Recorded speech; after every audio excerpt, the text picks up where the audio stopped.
একজন ফল বিক্রেতার কাছে এক লোক এসে বলল, ভাই আমার খুব পেয়ারা খেতে ইচ্ছে করছে, আমার কাছে তো এখন টাকা নাই, তুমি আমাকে বাকিতে 1 কেজি পেয়ারা দাও, আমি তোমার টাকা কয়েকদিন পর পরিশোধ করে দেব।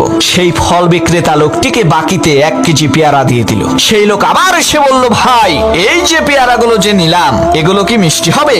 সেই ফল বিক্রেতা বলল, এগুলো আমার গাছের পেয়ারা, অবশ্যই মিষ্টি হবে, তবে আপনার যদি বিশ্বাস না হয় তাহলে খেয়ে দেখেন। সেই লোকটি বলল, ভাই আমি তো রোজা রেখেছি, আমি খেতে পারবো না। ফল বিক্রেতা বলল, আরে ভাই বলেন কি, রমজান মাস আসতে তো আরো 2 দিন বাকি আছে, এখন আবার কিসের রোজা রেখেছেন? সেই লোকটি বলল, আরে ভাই বললেন না, গত বছরের কয়েকটা রোজা বাকি ছিল, সেই রোজাগুলো আদায় করছি।